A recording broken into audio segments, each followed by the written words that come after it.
motorhomediaries.com. Hi everybody, we're in Nashville, Tennessee, and I have the great pleasure of being with Dr. Rand Paul. How are you doing today, sir? Good to be with you. What about yourself? Who is Rand Paul? I'm an eye physician. I do eye surgery, and I've practiced in private practice for about 18 years now. I'm married, I have 3 kids, and I live in Bowling Green, Kentucky, which is a town of about 50,000 people, just across the border from Tennessee, so about an hour from here. What made you decide to run for the U.S. Senate? I think the primary reason I run for the Senate is that I think our country is drowning in a sea of debt.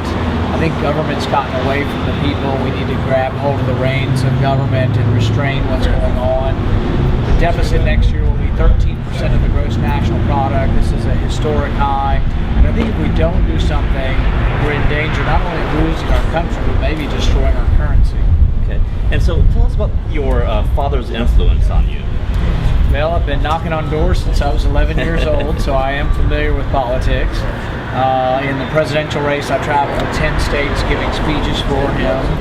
And I think everything kind of came together all at one time, sort of. Not only just the fact that he's been on the national scene, but that I was involved helping him, but also how bad things are becoming with our government. And I think out of control spending, that someone has to stand up and do something about it. Absolutely. What do you see as like the proper role of government?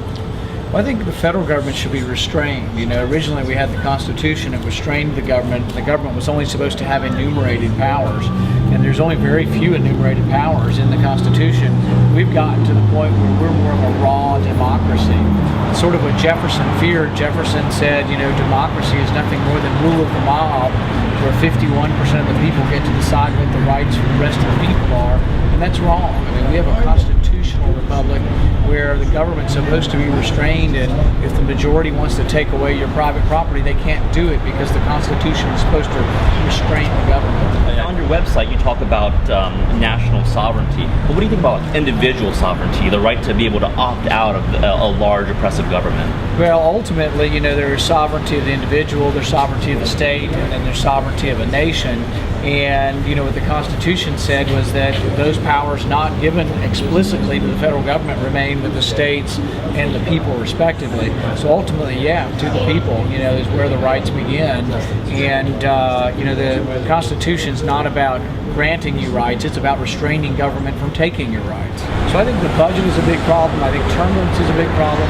I also think the fact, and I think what really makes people unhappy when I give speeches out there is when we talk about 1,100-page bills, 1,500-page bills, and nobody reads the bills. Right. So there is legislation that I've said I would support, and that's that you should sign a document saying you've read the legislation before you vote on it.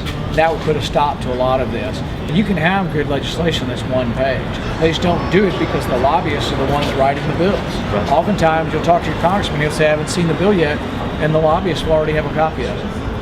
Well, so tell people why they should support you and how they can support you. Well, I think that there are very few chances that we ever have in the liberty movement to support someone who can win. We've already had polls showing us that we can win. We've raised almost as much money as our opponent. If they want to support me, they go to our website at randpaul2010.com, and we'd love to have you there. Well, Rand, thanks so much for talking to us today. All right, thank you.